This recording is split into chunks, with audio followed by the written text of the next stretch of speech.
Bonsoir, bienvenue dans cette nouvelle émission du Monde en face. Aujourd'hui, en France, selon les chiffres officiels du ministère de la Justice, 21 000 personnes emprisonnées sont dans l'attente de leur jugement. C'est un détenu sur 3. Parmi eux, il y a des innocents que la justice finira par reconnaître, mais à quel prix? Et parfois après de longs mois, voire des années. Ce soir, vous allez entendre le témoignage de 4 anciens prisonniers qui ont subi l'injustice de la justice. Ils prennent la parole pour raconter l'effroyable sentiment qu'ils ont ressenti d'être broyés par l'institution, le traumatisme de la prison et les traces indélébiles qu'ils en ont conservées, ainsi que leur famille. Voici tout de suite les témoignages édifiants d'Éric, Alain, Christian et Malek dans le documentaire En prison pour rien réalisé par Florence Kieffer. Je vous retrouve juste après avec mes invités, d'autres témoignages de victimes et de professionnels de la justice pour tenter de comprendre comment ces drames auraient pu être évités et comment on les répare. À tout à l'heure.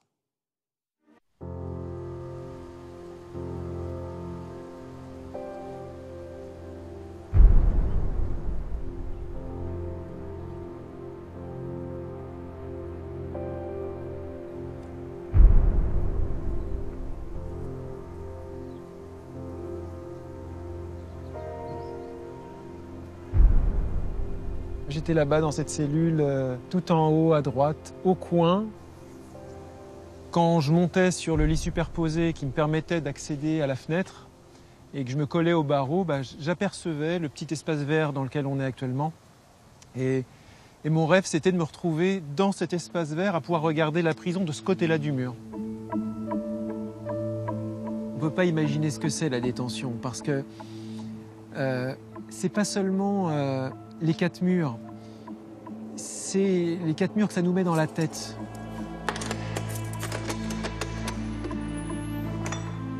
J'ai eu un moment de crise, même d'angoisse. Je me retournais dans la cellule, j'étouffais. J'avais l'impression d'une espèce de dragon à l'intérieur, en mouvement qu'on ne peut plus contrôler. On se dit, mais tous les matins, mais je ne devrais pas être là. Non seulement je ne devrais pas être là, mais en plus, je ne sais pas pour combien de temps je vais être là. Et est-ce qu'à un moment donné, on va me donner raison à me dire « oui, on est désolé, vous ne deviez pas être là ». Donc, on se dit, cette injustice, si ça se trouve, elle va perdurer, et elle ne va pas s'arrêter. Et c'est ça qui rend terrible la présence en détention. C'est que ce cauchemar-là, on n'avait pas à le vivre. Il n'y avait pas de raison qu'on le vive. Et on ne comprend pas pourquoi on est en train de le vivre. Éric Péclé a passé plus de 4 mois dans cette maison d'arrêt, située en plein cœur de la ville de Dijon. Derrière les murs de cette prison, vivent plus de 200 détenus, incarcérés le temps de l'instruction ou attendant d'être jugés. Ils sont ce qu'on appelle des prévenus, c'est-à-dire des personnes en détention provisoire. En France, ils représentent près de 30% de la population carcérale. Parmi eux, des citoyens innocents envoyés en prison pour rien, par une justice parfois trop pressée d'arrêter un coupable. Car les emprisonnements abusifs ne concernent pas que des affaires célèbres, comme celle de Patrick Dils ou des accusés d'Outreau, victimes de grandes erreurs judiciaires. De nombreux anonymes, dont le calvaire n'est pas médiatisé, connaissent eux aussi l'injustice de la justice.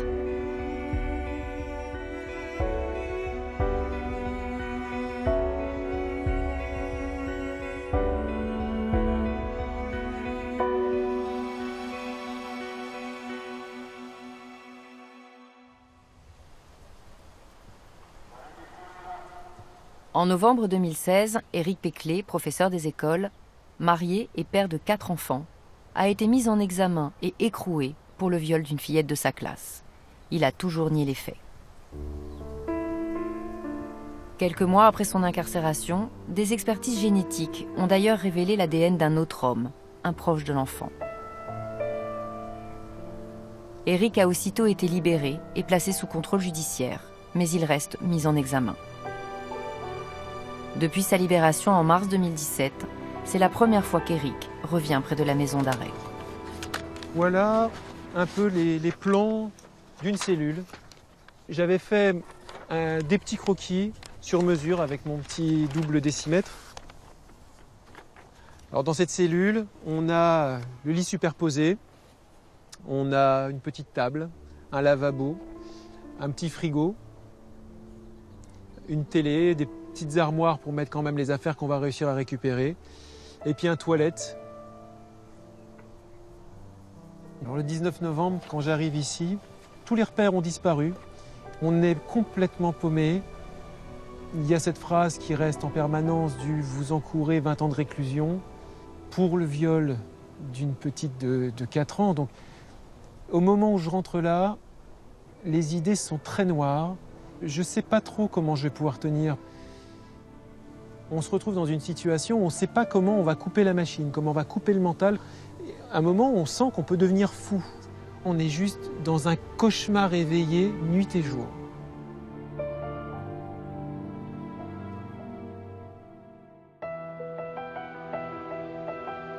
Pour Éric, le cauchemar a commencé le lundi 14 novembre 2016, dans cette école maternelle de Genlis, près de Dijon.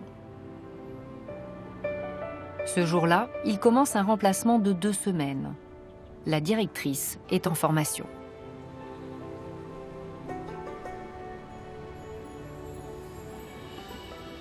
Alors quand j'arrive le matin, j'ai la surprise de trouver une collègue sur place, qui elle aussi est surprise de me voir. Comme on ne se retrouve jamais 2 enseignants sur un même poste, on appelle l'inspection pour dire rappelez-nous, et on n'a pas été rappelé. Et donc on s'accompagne toute la journée comme ça, et ça me permet de prendre mes marques. C'est plutôt un début de remplacement qui démarre bien.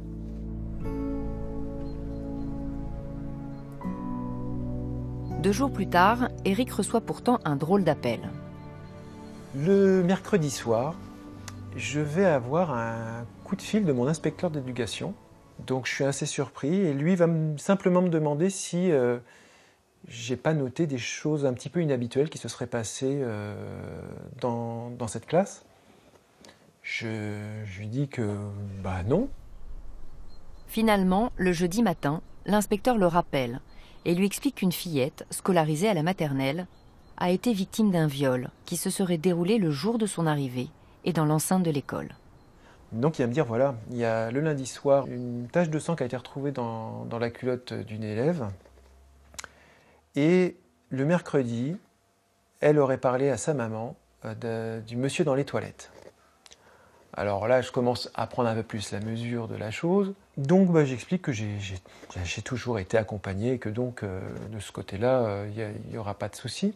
Mon inspecteur me contacte en début d'après-midi, me dit qu'une plainte a bien été déposée à mon encontre. Donc là, vraiment, ça y est, ça commence à devenir très, très lourd. Éric est aussitôt convoqué dans les bureaux de l'Éducation nationale et suspendu de ses fonctions. Ce qu'il ignore alors, c'est que la maman de la victime, sous-officier de gendarmerie, a porté plainte contre l'instituteur, le seul homme présent ce jour-là dans l'école. La machine judiciaire s'emballe. Sur le parking, 2 gendarmes en civil l'attendent. Je vais dans le véhicule, les portes se ferment et là on me notifie que je suis en garde à vue pour le viol de mineurs de moins de 15 ans avec personne ayant autorité. Et là, je suis abasourdi. Éric est placé en garde à vue afin d'être interrogé, sans pouvoir prévenir sa femme, Zakia, qui n'imagine pas un instant le drame qui est en train de se jouer.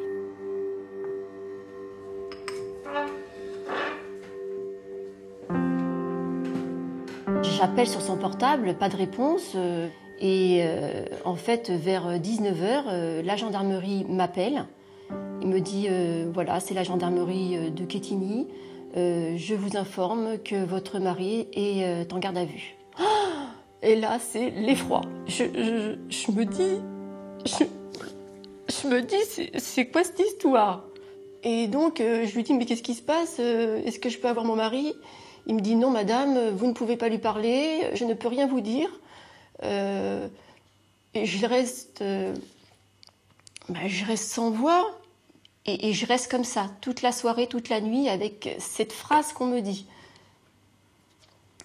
C'est le néant pour moi. Et puis c'est irréel, je suis sous le choc. Pour le couple, c'est le début d'un long cauchemar, d'un combat contre le système judiciaire. À la gendarmerie, Éric nie les faits et passe sa première nuit en cellule. Au petit matin, les gendarmes organisent une perquisition à son domicile. Je leur ouvre la porte et là je vois donc des gendarmes. Et là je m'aperçois que derrière eux, mais il y a mon mari. Et c'est là que je vois qu'il a les menottes dans les mains. Mais je me dis, mais qu'est-ce que c'est que cette histoire? Et là vous avez la nausée. Et cette nausée, ce mal de ventre ne va pas vous quitter pendant des mois et des mois. Voilà.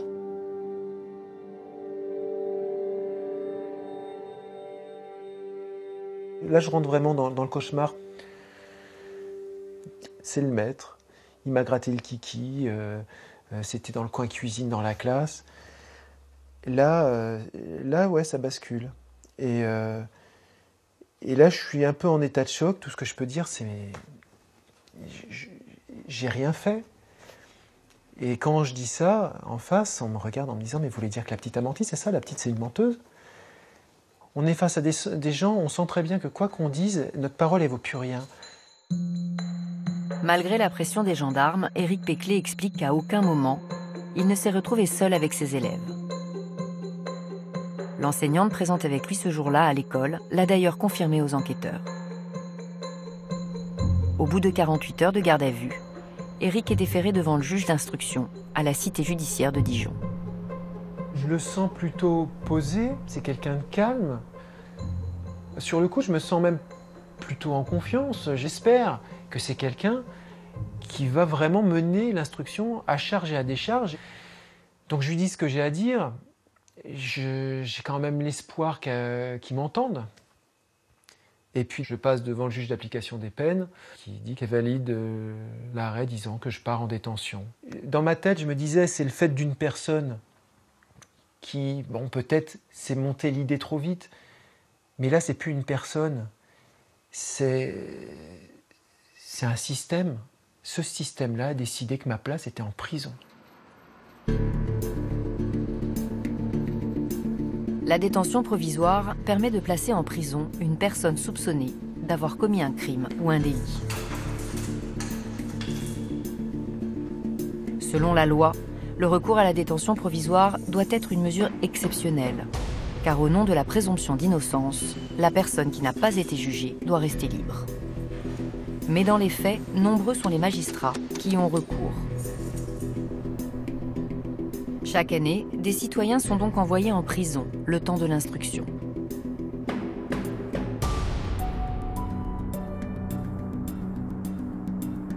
C'est ce qu'a vécu le docteur Gouni. Nous sommes aux urgences du CHU de Grenoble. C'est ici que ce médecin psychiatre travaille depuis quelques semaines. En 2008, Malek Gouni a lui aussi été accusé à tort et incarcéré.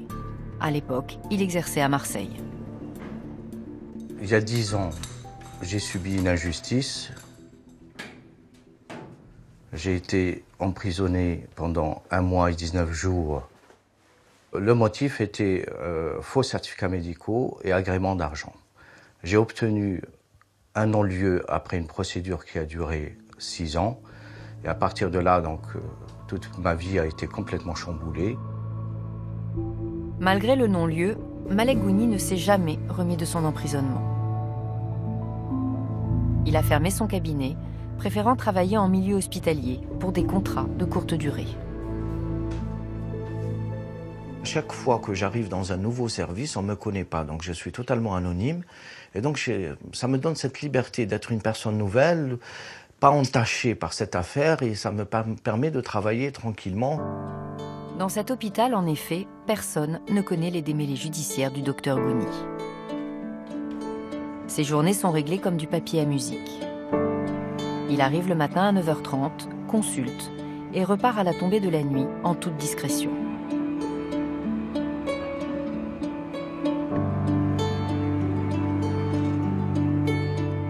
Il rejoint alors un petit meublé qu'il loue pour quelques semaines en attendant un nouveau poste, ailleurs, dans une autre ville.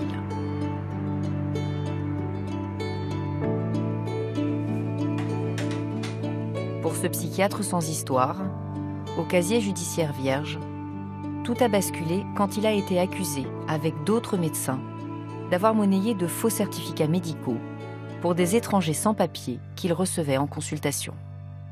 Ils venaient me voir pour que je leur prescrive des médicaments ou que je les prenne en psychothérapie. À partir de la fin 2006, je me rendais compte qu'il y avait de plus en plus de gens. Dans son cabinet de Marseille, les patients affluent, mais surtout, le psychiatre découvre que la majorité d'entre eux est envoyée par une association d'aide au séjour. Ce ne sont plus des ordonnances ou une écoute qu'ils viennent chercher, mais un certificat médical leur permettant d'obtenir une régularisation temporaire en tant qu'étrangers malades. Courant 2007, Malek Gouni décide de réagir. J'ai contacté l'expert à qui j'envoyais ces patients pour lui dire qu'il y a quelque chose qui n'est pas clair. Mon confrère m'a dit qu'il faudrait qu'on écrive une lettre à monsieur l'inspecteur de la DAS à l'époque. À partir de ce moment-là, on a rencontré les médecins inspecteurs de la DAS avec lesquels on échangeait régulièrement sur les pathologies des patients. Donc on disait un tel, bon, on pense réellement qu'il nécessite un soin, et telle personne, on ne pense pas. Voilà, donc on avait des échanges qui étaient clairs, nets et précis et réguliers, au cas par cas. Malgré ces précautions, Malek Gouni va se retrouver au cœur d'un trafic de titres de séjour qui va secouer la cité phocéenne. Au total, plus de 200 titres auraient été délivrés de manière frauduleuse et les certificats médicaux facturés aux alentours de 1 500 € chacun. Une trentaine de personnes, dont des médecins, des experts, mais aussi des membres d'associations humanitaires, est interpellée. Malek Gouni est l'un d'entre eux. Le 29 janvier 2008, je reçois à 6 h du matin les gendarmes qui débarquent chez moi, qui me disent Monsieur Gouni, on va vous mettre en garde à vue. Je suis soupçonné d'aide au séjour. Et j'avais mon fils qui avait 3 mois, donc ma femme qui à l'époque, la mère de mon fils, qui était complètement angoissée, qui s'est mise à pleurer. Il est 6 h du matin, c'était vraiment un cauchemar. Comme Éric Péclé, Malek Gouni clame son innocence. Après 48 heures de garde à vue, il est transféré au palais de justice de Marseille, où il tente, devant les magistrats, de se défendre. Je dis que c'est complètement faux, qu'il n'avait qu'à vérifier auprès de la sécurité sociale, puisque c'était la sécurité sociale qui me payait les actes. Je sens que le juge d'instruction n'entend rien. Donc il ne m'écoutait pas. Le juge des libertés qui était à côté ne disait rien, comme si ces gens-là n'avaient jamais étudié le dossier.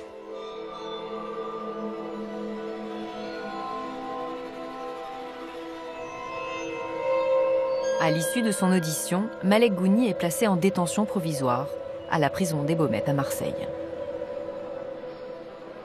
Je me rappelle bien de cette image où je vois les surveillants, comme on les appelle, qui nous regardent et qui nous disent « Vous êtes des passeurs, voilà les passeurs qui arrivent ». Je me retrouve dans un monde que je ne connais pas. J'ai traversé la glace, quoi. C'est une descente aux enfers.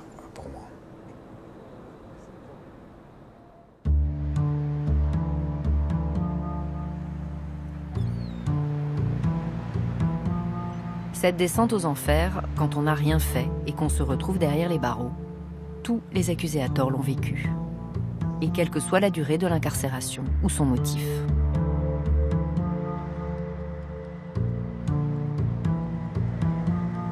C'est le cas de Christian Guéraud, qui pourtant n'a passé que 15 jours en prison.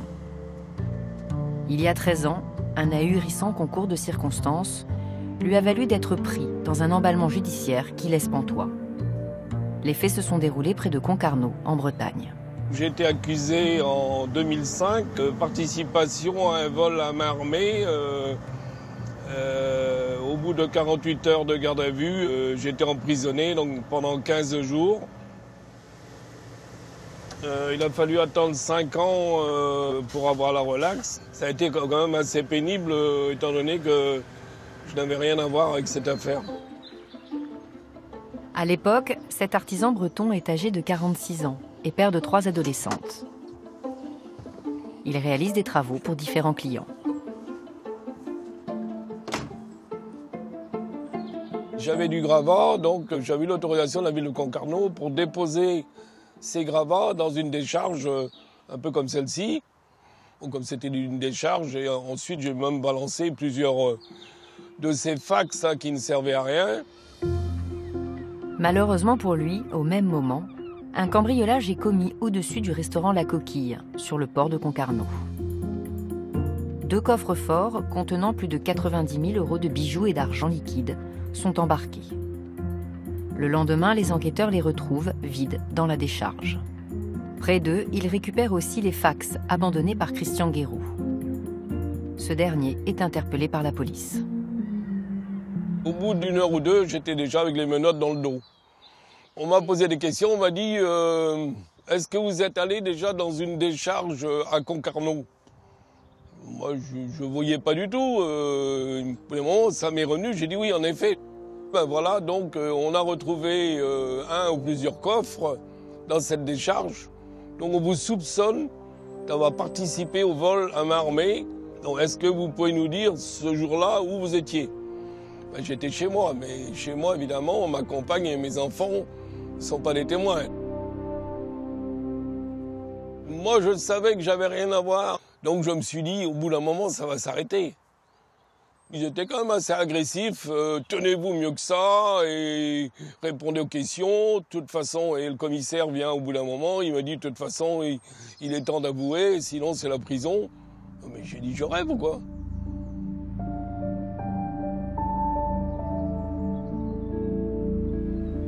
Au bout de 48 heures de garde à vue, et malgré ses dénégations, Christian Guéraud est déféré au palais de justice de Quimper, puis placé en détention provisoire à la maison d'arrêt de Brest. Chaque jour, c'était une éternité, parce que on n'arrête pas de penser à pourquoi on est là, quoi. Combien de temps on va rester là. Si, comme je disais, ceux qui sont en prison avec vous, ils savent qu'ils ont fait une connerie, ils savent qu'ils ont pris 2 mois, 6 mois, 1 an, 2 ans. Et moi, j'ai rien fait. Et en plus, je ne sais même pas combien de temps je vais rester. C'est ça qui est grave. J'arrêtais pas de ressasser ça, quoi. C'est ça c'est que les autres détenus me disaient, oh, ben, il n'était pas le seul dans ce cas-là, mais il dit, même si c'est une erreur, tu peux penser que tu vas rester là au moins 6 mois, quoi.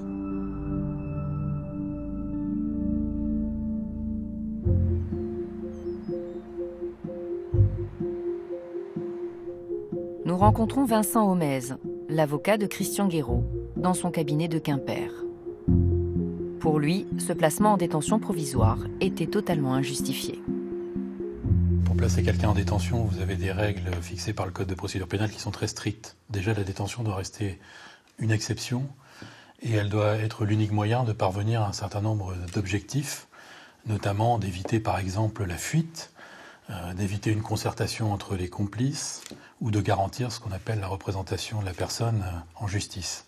Ici, ce monsieur n'avait aucun antécédent judiciaire, une activité ayant pignon sur rue localement, une famille, enfin aucune raison objective de tenter de prendre la fuite, à supposer même qu'un jour il ait participé à quoi que ce soit. Pour son client, cette incarcération n'a été ni plus ni moins l'occasion pour les policiers de boucler leur enquête.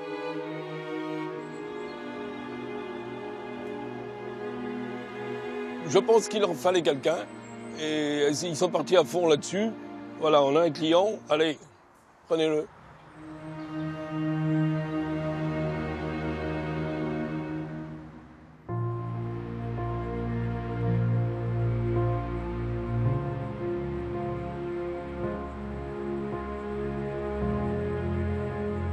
À Toulouse, Alain Bazone a été lui aussi inculpé et placé en détention provisoire par une justice trop pressée. C'était il y a 15 ans. La police n'avait aucun indice. Donc quand ils sont tombés sur un mec comme moi, qui avait de l'argent, qui se trouvait à tel endroit avec telle personne, ça suffisait. C'était bon pour dire ça y est, on a trouvé le financier. Tout le monde était content. Accusé à tort de trafic de stupéfiants en bande organisée, il a fait 6 mois de prison pour rien avant d'être relaxé. Au moment des faits, Alain Bazone est âgé de 54 ans. C'est le plus gros imprimeur de la ville. Mais c'est aussi un homme qui aime profiter de la vie. Voiture de sport, virée au casino, il ne se refuse rien. Et quand un ami lui propose de partir quelques jours à Marbella, dans le sud de l'Espagne, il accepte sans hésiter. Quelques mois plus tard, 860 kilos de cannabis sont saisis à Toulouse. Une filière de trafiquants est démantelée. Parmi eux, un homme qu'Alain Bazone a croisé à Marbella est arrêté. Pour les enquêteurs, l'implication du chef d'entreprise ne fait aucun doute. Le 15 octobre 2002, à 7h du matin, des policiers sonnent à sa porte. Ils ont commencé à me demander si j'avais des armes. J'ai dit non, j'ai jamais eu d'armes. Ensuite, ils ont retourné tous les placards, partout, ils ont cherché partout. J'étais convaincu qu'il y avait une erreur. Tout ça, je vous le dis parce que ça prend un caractère de violence verbale au départ et gestuelle ensuite qui vous surprend. Quand vous n'avez rien fait, vous êtes présumé innocent, donc j'attendais un peu de sollicitude. Non, là c'était ceinturé, non, tu bouges pas. Après cette perquisition musclée, Alain Bazone est conduit, toute sirène hurlante, au commissariat. Ils sont partis comme s'il y avait la vie d'un homme qui en dépendait. Sirène à tout berzingue, une vitesse, à chaque fois que je voyais quelqu'un, je me disais, on va se tuer. Mais des fous furieux, des barjots, menottes au poing, dans le dos. J'ai eu plus peur de sa conduite de fou que de ce qui m'attendait. À son arrivée, la garde à vue commence. Une garde à vue qui va durer 96 heures, car comme la loi l'y autorise, le juge d'instruction la prolonge, puisqu'il s'agit d'une infraction en bande organisée, relevant du domaine des stupéfiants. Alain Bazone n'avoue pas. Ce sont des questions, des interrogatoires, toutes les 2 heures à peu près. J'ai 2 heures pour récupérer, dormir, essayer de dormir, puis on vient me réveiller. Au bout de 6 ou 7 heures, j'ai dit, mais enfin, mais qu'est-ce que vous cherchez ? Dites-moi, je vais vous aider. J'ai rien à me reprocher. Donc je vous dis, oui, monsieur Bazone, on sait, vous avez rien à vous reprocher. Tous ceux qui viennent ici, en principe, ils n'ont rien à se reprocher. Ils finissent tous en prison. Pendant 96 heures, vous vous battez pour vous répondre, pour leur dire, mais enfin, je n'ai rien fait. Ça ne sert à rien. À l'issue de cette garde à vue, j'ai compris que j'étais bon pour être incarcéré. Tous les arguments que j'avais pu avancer n'avaient pas de poids par rapport à leurs convictions. Et là, j'ai dit, ça y est, je vais partir pour la première fois de ma vie, je vais rentrer dans une prison. Le 19 octobre 2002, il est incarcéré à la maison d'arrêt Saint-Michel, en plein cœur de la ville.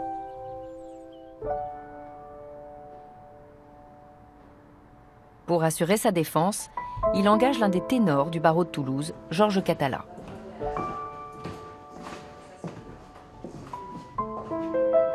Pour lui, cette affaire est un véritable fiasco judiciaire. Il arrive que les juges d'instruction perdent la vigilance. Ils ne sont plus soucieux des droits et de la présomption d'innocence. L'affaire de M. Bazone en est un exemple extraordinaire. La police, à tort, voulait la peau de M. Bazone. Le juge d'instruction a écouté la police et on n'a pas fait l'effort de se pencher sur le dossier. Ce que nous souhaiterions, c'est des magistrats qui restent à l'écoute. 19 sur 20 coupables, c'est vrai, mais un innocent, il faut que je le trouve. Et il faut, dans ce cadre-là, donner à l'innocent le statut qu'il mérite et pas celui du tôlard.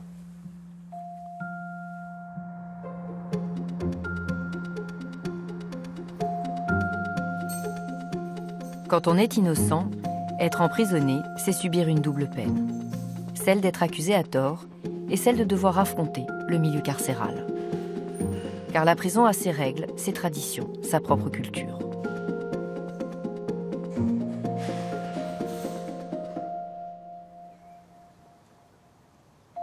À Dijon, Éric Péclet, accusé de viol sur une fillette, a vécu un enfer pendant ses 126 jours de détention. Les personnes qui sont soupçonnées d'avoir touché des enfants, on les appelle des pointus, des pointeurs, et eux, ils sont clairement menacés et en danger. Dès son arrivée à la maison d'arrêt, le responsable du bâtiment dans lequel il est incarcéré le met d'ailleurs en garde. Comme il veut que ça se passe bien, il me dit « Écoutez, il ne faudra pas expliquer pourquoi vous êtes là ». Et moi je dis « Je veux bien ne pas l'expliquer. Ce n'est pas parce que je suis en détention et que ma vie en dépend que je vais commencer à raconter des bobards à droite à gauche ». Donc dès que j'ai appris par mon codétenu que le bruit se répandait et qu'il me disait « Maintenant, il ne faut plus que tu ailles en promenade parce que là, les autres détenus veulent te faire la peau », je ne sortirai plus dehors, ça c'est fini. Les seuls contacts que j'aurai avec l'extérieur, c'est coller à mon barreau pour regarder dehors. Éric vit donc enfermé dans une cellule de 8 mètres carrés avec un codétenu. Car à Dijon comme ailleurs, la surpopulation carcérale dépasse les 120%.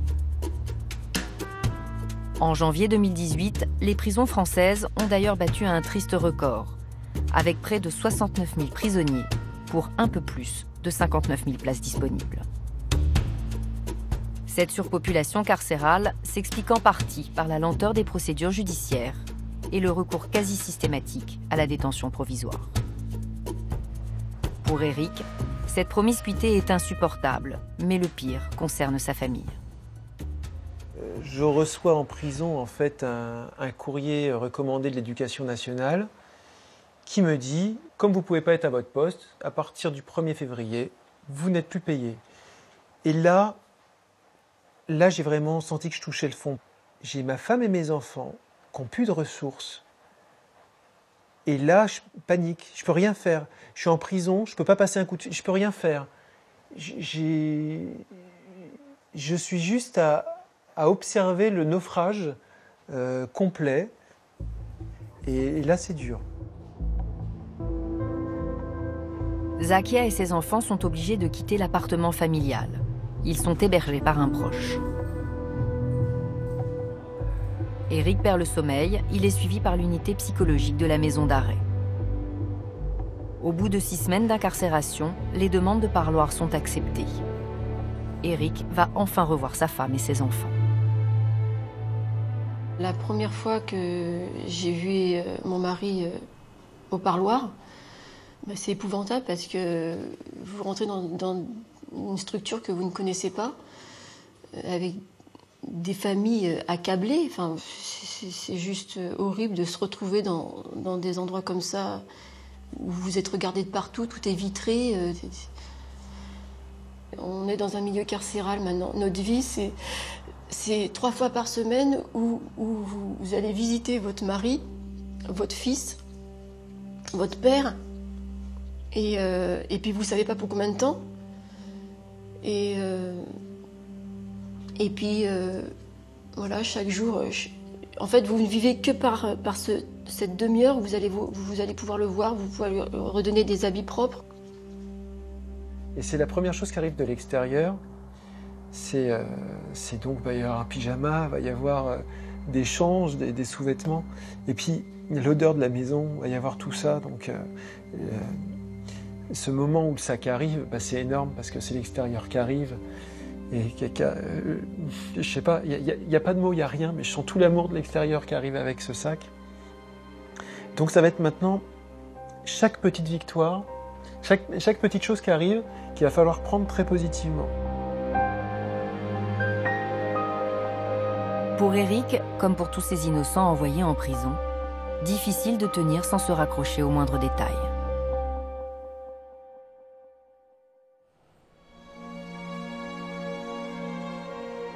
Au sentiment d'injustice, à la surpopulation s'ajoute la solitude, la violence et le bruit. Le bruit constant des détenus qui crient, des portes en fer qui claquent ou des surveillants qui tapent sur les barreaux des cellules pour rétablir le calme. Autant d'agressions quotidiennes qu'on appelle choc carcéral.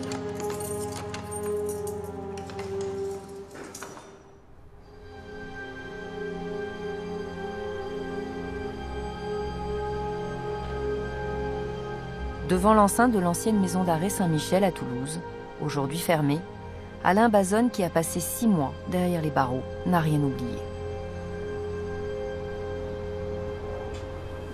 Vous voyez les 2 tours du Castellet, il y a le sas. Puis après, derrière, vous avez un passage pour aller au centre. Alors le centre, c'est un hall parfaitement entretenu. Et tout de suite après, vous avez les portes qui vont vers ces bâtiments. Et chaque bâtiment, ce sont des cellules sur 2 étages. Et vous devenez un numéro. Voilà. En détention, les prévenus ne sont pas appelés par leur nom, mais par leur numéro d'écrou. Ce qui m'a le plus marqué, c'est la brutalité des détenus entre eux. Les hommes, quand ils sont à l'intérieur, ils perdent une partie de leur humanité. Ils deviennent un peu sauvages parce qu'ils ont besoin de se défendre. Ça se raconte 10 ans après. Pendant les premières années, vous restez encore sous le choc et vous n'avez pas la possibilité d'occulter toutes ces horreurs que vous avez vues, parce que j'ai vu des choses qui dépassent l'entendement. 6 mois, ça fait 180 jours. C'est très dur, c'est très... On croit toujours qu'on va venir vous sortir de là. J'écrivais des lettres et j'écrivais au juge, j'écrivais à mon avocat, je passais mon temps à écrire dans l'espoir que quelqu'un réagisse et qu'on me fasse sortir de cet enfer. Parce que là derrière, regardez bien cette porte, là derrière, c'est l'enfer pour un innocent.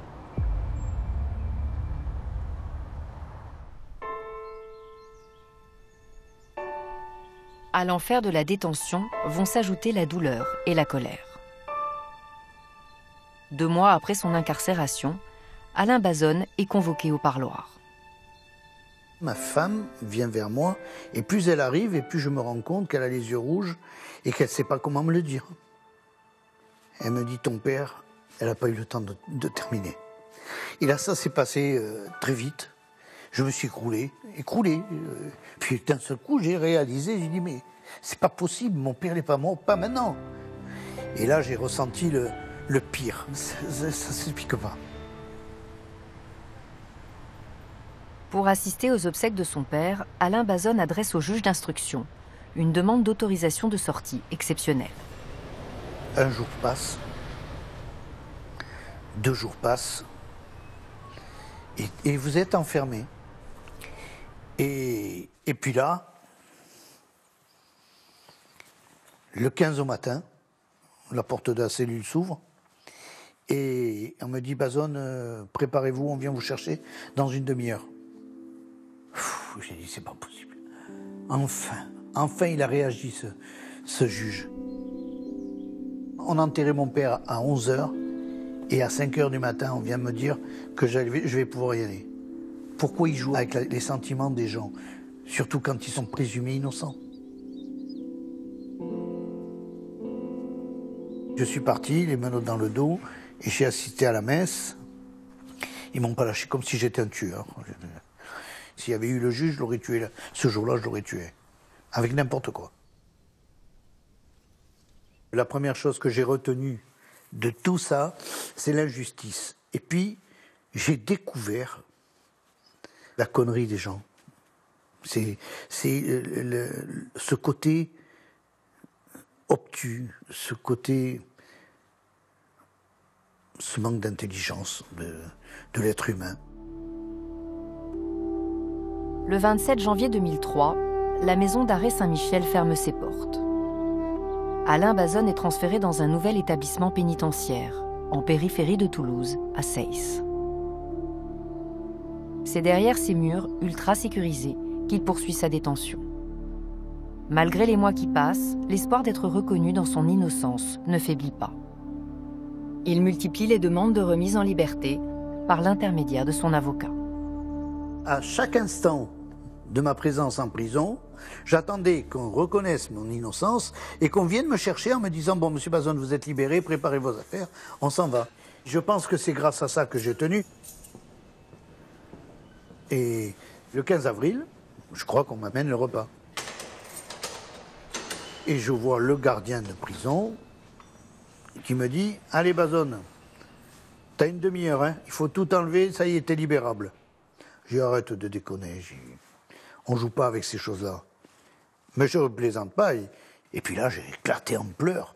Et je me suis mis à pleurer. Mais c'est pas possible, je vais enfin revoir ma mère, je vais revoir ma femme. Et j'étais, je sais pas, une des plus grandes joies de ma vie, quoi. Alain Bazone est libéré mais reste mis en examen. Il est placé sous contrôle judiciaire en attendant d'être jugé.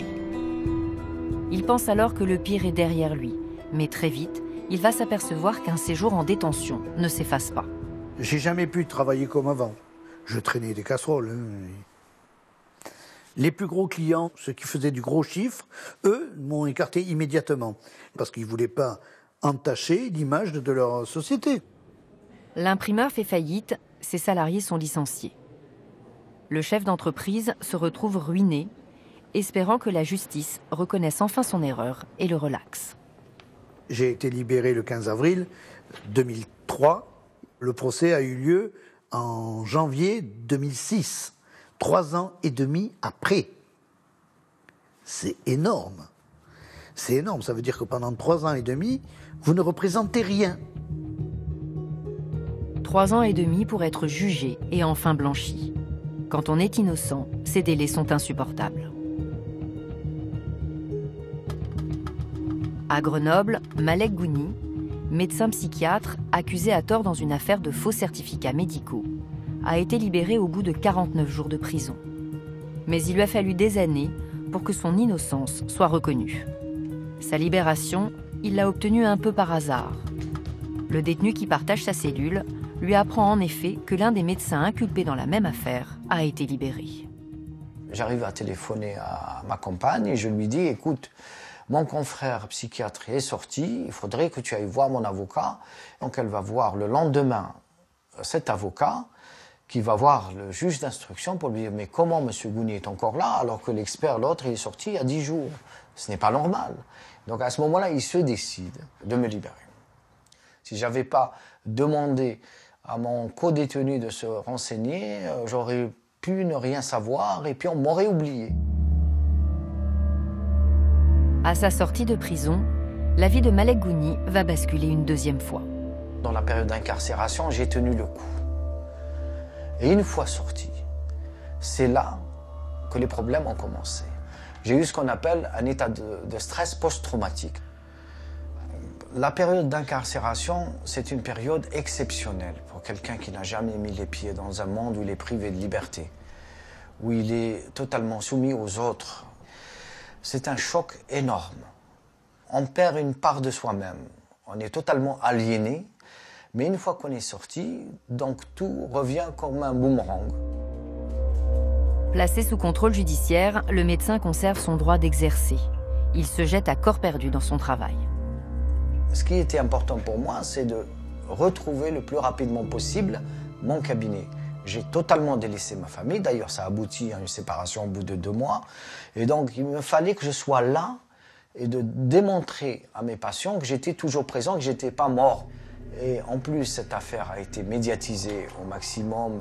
Donc, ça a choqué les patients. Il n'y a que ceux qui m'étaient très proches, enfin, qui croyaient en moi, qui venaient. Mais les autres, il y a beaucoup de gens là. Je dirais les 3/4 de mes patients, je ne les ai pas vus. Petit à petit, Malek Gouni réussit à se reconstituer une clientèle. Mais l'envie n'est plus là. La prison l'a définitivement changé. On perd sa dignité et puis on est un paria, un menteur. Et donc, à un moment donné, j'ai préféré fermer mon cabinet. Il y avait un avant-incarcération et un après-incarcération. Il faut dire que la justice ne l'a pas ménagé. Le non-lieu a été prononcé le 31 août 2014, 6 ans après le début de l'affaire. Pendant toute cette période, le psychiatre est donc resté mis en examen. Suspect aux yeux de tous, pouvant être jugé et condamné par un tribunal à n'importe quel moment. Cette incarcération abusive et le combat pour être innocenté ont laissé des traces indélébiles.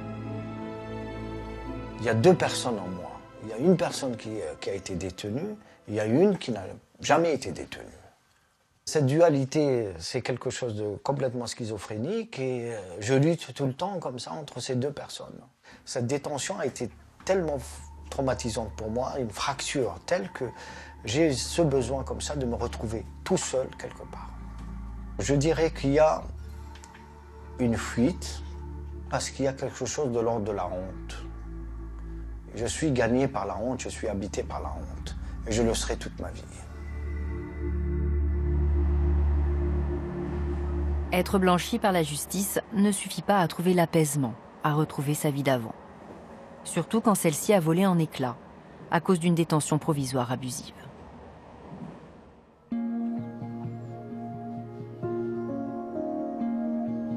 À Dijon, Éric est sorti de prison.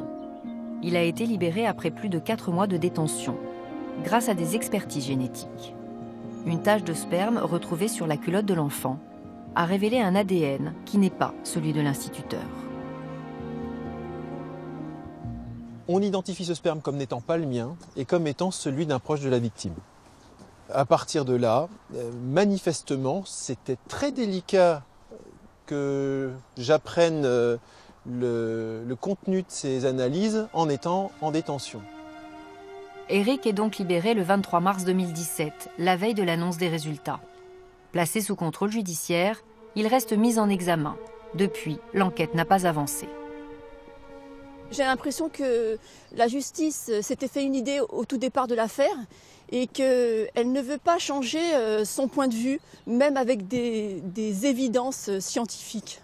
Aujourd'hui, je suis toujours mis en examen et donc là, on arrive à un moment d'incompréhension concernant l'action de la justice. On ne comprend pas.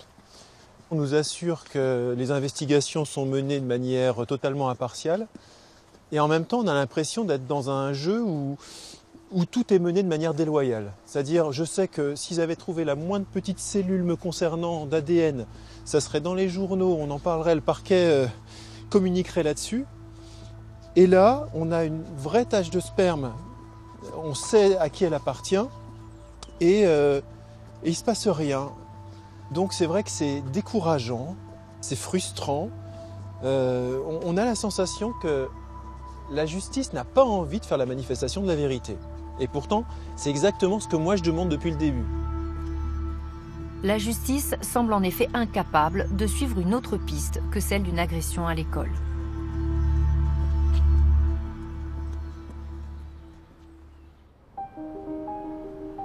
Au parquet de Dijon, le procureur affirme le contraire.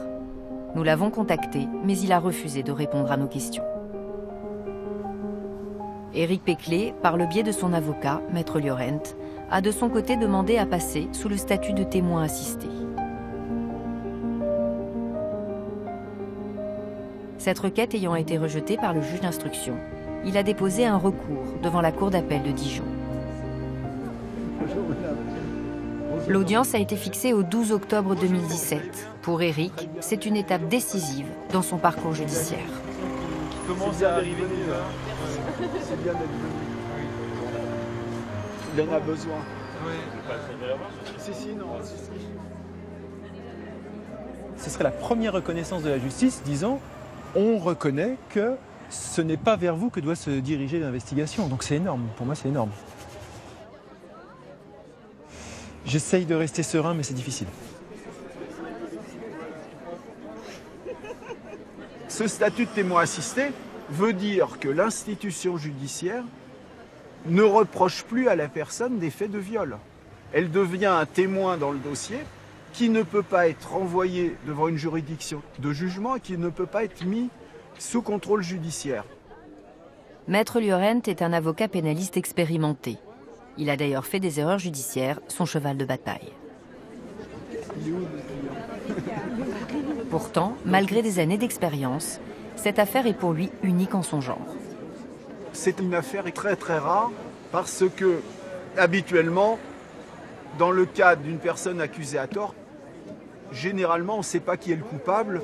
Mais là, ce qui est extrêmement spécial, c'est que le coupable, qui pour l'instant n'est pas du tout mis en examen, et il est présumé innocent, bien entendu, serait dans le dossier. On y va. Merci à tout le monde. En attendant que cette piste soit suivie, Maître Liorent va plaider devant les magistrats de la cour d'appel pour que les charges retenues contre son client soient levées. Éric Péclet peut assister au débat, mais il ne sera pas interrogé.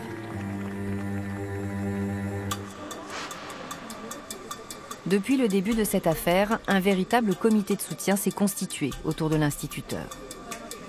Sa famille, ses amis, mais aussi de nombreux collègues de l'Éducation nationale sont venus le soutenir.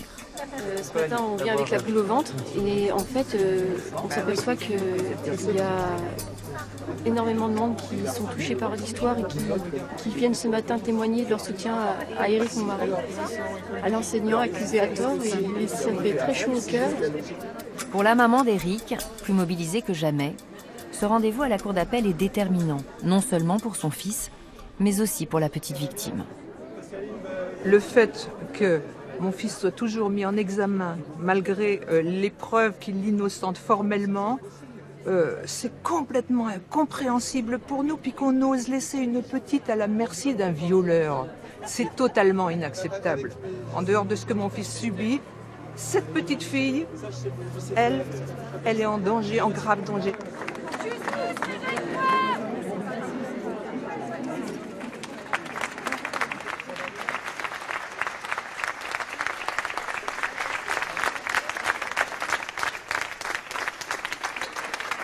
Vous êtes super. C'est difficile, hein. Retrouver cette ambiance de cour d'appel, de replonger dans cette affaire, de retourner dans... Donc pour l'instant, le résultat, il ne sera pas avant un mois.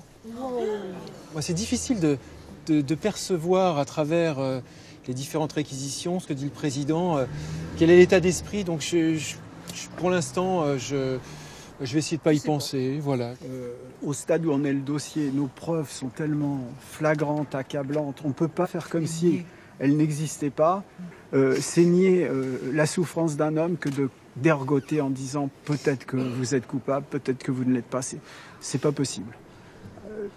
L'institution judiciaire n'aime pas revenir en arrière. Ça, c'est une constance qui date de l'origine de la justice. Quelle honte! Et donc, il y a toujours une grande réticence à revenir en arrière. Et moi, j'ai confiance. J'ai peut-être tort. Et nous sommes là, Éric. Merci. Merci à tous. Vous êtes restés là tout à l'heure.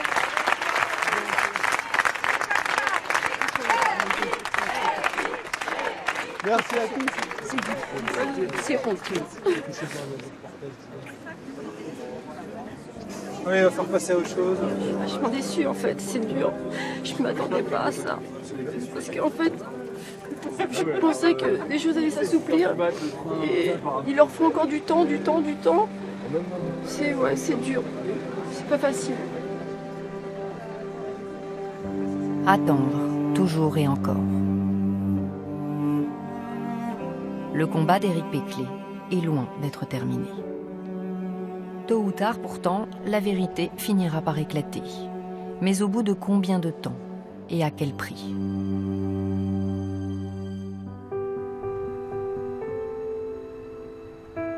En Bretagne, Christian Guéraud a attendu 5 ans avant que la justice ne reconnaisse son erreur.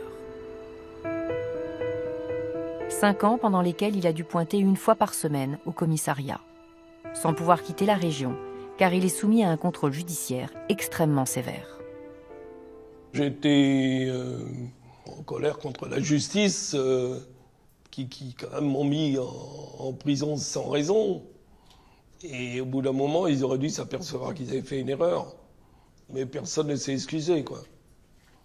Ils ont peut-être eu même de l'avancement. En 2010, le tribunal correctionnel de Quimper le relaxe enfin. Il est reconnu non coupable des faits qui lui sont reprochés, la fin d'un cauchemar judiciaire. Comme la loi l'y autorise, Christian Guéraud dépose alors une requête en indemnisation devant la Cour d'appel de Rennes. Car depuis le 15 juillet 2000, la loi Guigou relative à la présomption d'innocence autorise les victimes d'erreurs judiciaires ou de détention abusive à demander réparation. Chaque année, elles sont plus de 500 à déposer une requête auprès de l'État. Alors, je crois que la justice a toujours du mal, et on le constate régulièrement, à reconnaître une erreur. Elle a ensuite du mal aussi à reconnaître la valeur de cette erreur en termes d'indemnisation. Il a fallu attendre des affaires emblématiques, notamment les affaires d'Outreau, pour que le caractère indemnitaire soit réellement pris en compte. Monsieur Guéraud, il a vraiment touché, j'allais dire, le prix de l'honneur et encore à peine. Donc, ce qu'il voulait, c'est que soit sanctionnée l'erreur judiciaire. Et elle l'a été à une hauteur dérisoire. J'ai eu donc 2384 € au titre du préjudice matériel, 2500 € au titre de préjudice moral. Et en fait, rien que l'avocat m'a coûté plus de 9000 €. Donc, plus les déplacements, j'ai dû faire 2 ou 3 000 kilomètres pour aller signer X fois pendant 5 ans pour le contrôle judiciaire. J'aurais peut-être été aussi content si le juge d'instruction m'avait convoqué et qu'il aurait admis s'être trompé. Mais bon, j'ai pas voulu faire appel parce que ça allait engager encore des frais d'avocat et sans être sûr du tout d'aboutir.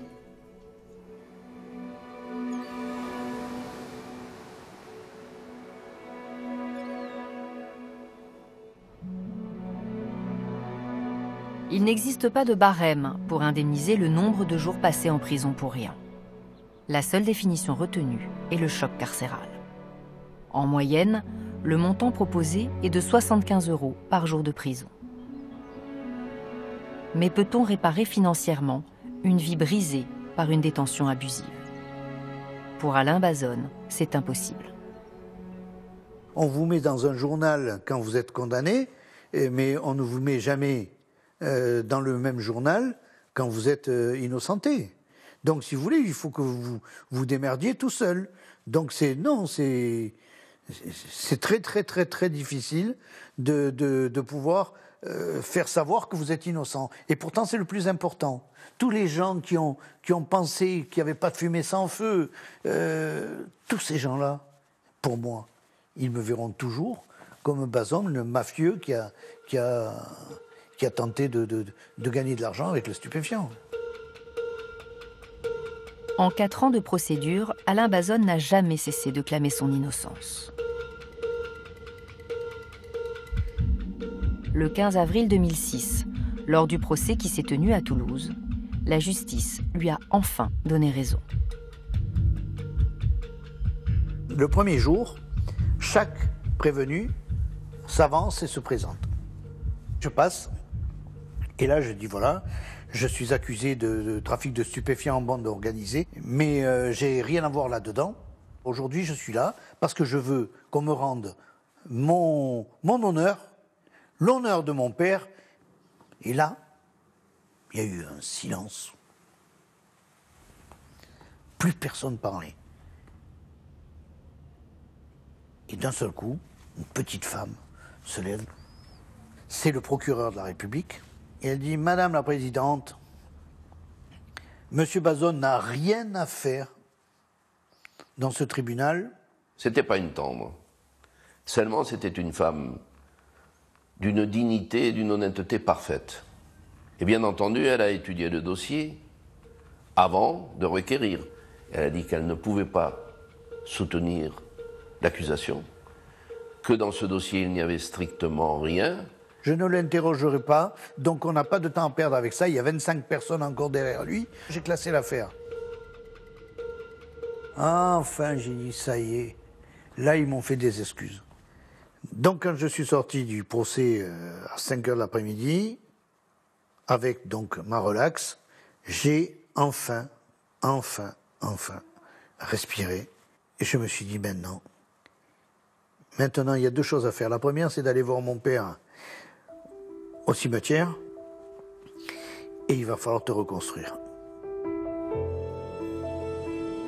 Pour se reconstruire, Alain Bazone a eu besoin que l'État reconnaisse son statut de victime. Mais les sommes proposées en première instance ont été bien inférieures aux préjudices subis. Comme le prévoit la loi, il a saisi la Commission nationale de réparation des détentions. Située dans l'enceinte du Palais de justice de Paris, elle dépend de la Cour de cassation.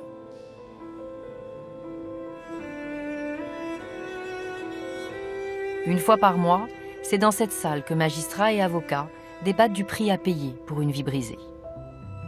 Dans le cas d'Alain Bazone, l'indemnisation a été exceptionnelle. C'est Maître Esquirol, avocat d'affaires, qui a plaidé son dossier.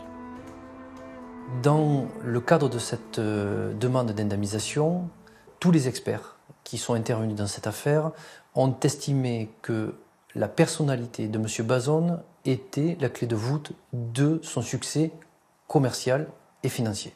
La Cour, pour la première fois, a reconnu un lien direct et certain entre l'incarcération de M. Bazone et la cessation d'activité de son entreprise. Ça signifie que, pour une fois, l'État français, puisque c'est comme l'État français aujourd'hui qui indemnise, a admis le principe qu'une personne pouvait, du fait de son incarcération, perdre en effet une entreprise, donc une activité commerciale. Alain Bazone a touché 429 000 € d'indemnisation. Mais malgré cette somme, la détention et la mort sociale qui s'en est suivie restent irréparables. Quelque part, on peut réparer par l'argent des préjudices tels que celui que j'ai subi. Mais la prison, vous l'avez dans la peau et elle vous reste jusqu'à votre mort. C'est quelque chose, quand on vous prive de la liberté, c'est comme un esclave, ça. Il portera toujours les chaînes et il meurt avec ses chaînes. Et quand vous lui enlevez, il a encore le traumatisme et quand il dort, il sent encore les fers. C'est comme ça. Vous ne pouvez pas l'enlever.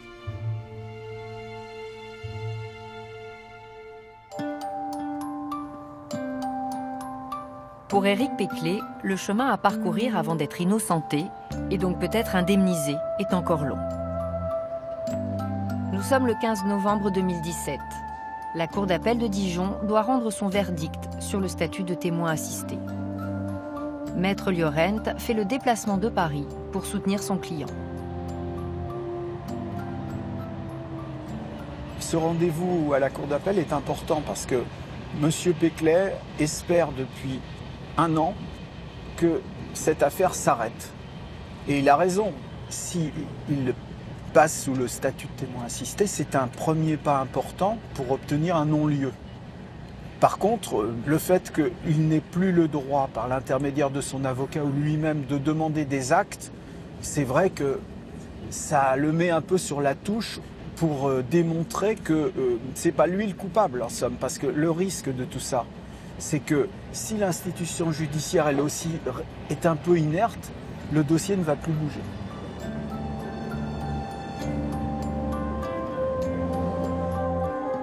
Éric et sa femme Zakia ont retrouvé Maître Liorent à sa descente du train.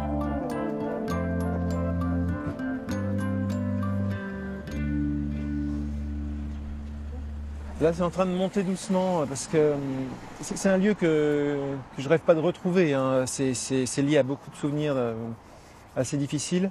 Par contre, c'est vrai que le résultat qu'on attend aujourd'hui est important. Depuis 1 an que je suis mis en examen, ça pourrait être enfin la fin de ce statut qui est abominable.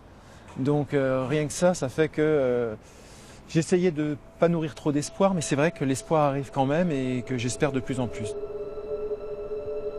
Le délibéré de la Cour d'appel est rendu en quelques minutes à peine. C'est tout bon. Bon, ça y est. Je pense que la Chambre de l'instruction vient de rendre sa décision. Il n'y a aucune charge grave et concordante contre M. Péclet. Il peut reprendre ses activités professionnelles.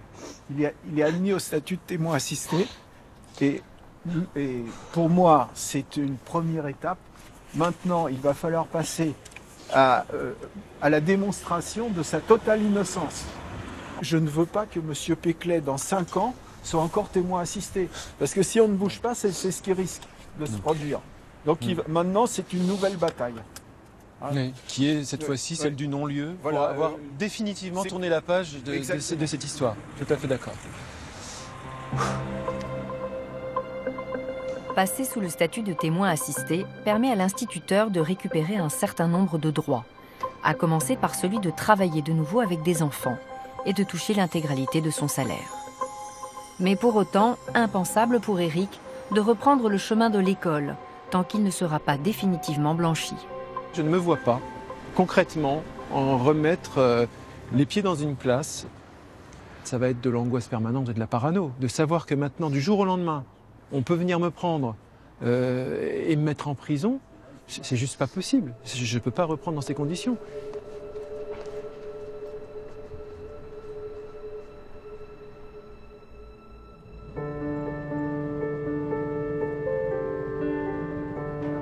Avec la levée de son contrôle judiciaire, Éric est désormais libre d'aller où bon lui semble. Il nous propose de nous conduire à Genlis. Ce qui était important, c'est que je vous montre là où tout a commencé, c'est-à-dire là où, en ayant simplement passé une journée très banale d'école, d'un seul coup, la spirale infernale se met en place. J'avais conscience que des erreurs, du point de vue judiciaire, étaient possibles. Je pense que si j'avais lu un enseignant de Côte d'Or mis en examen pour le viol d'une fillette de 4 ans, je ne me serais pas dit « c'est bizarre, je ne pense pas que ce soit vrai ». Je pense que j'aurais fait partie de la meute. Maintenant, je suis beaucoup moins rapide à me dire « Ah, si la justice dit que c'est lui, forcément c'est qu'il l'a fait ».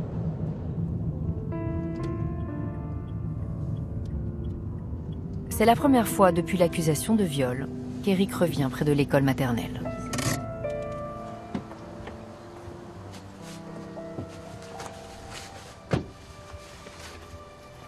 Alors c'est peut-être parce qu'on est à Genlis, mais le stress monte, le fait de s'approcher de cette école, de s'approcher des enfants.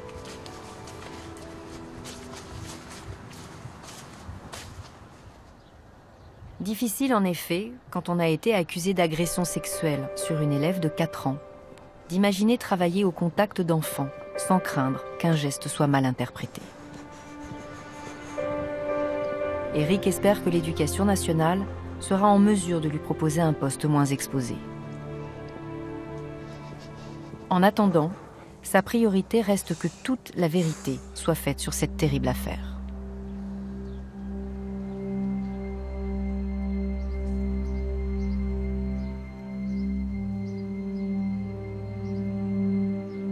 J'ai pas envie qu'on ressorte de cette histoire avec quelque chose qui fasse dire bon, il s'en sort à bon compte, on n'a pas assez d'éléments, mais bon, on ne sait jamais.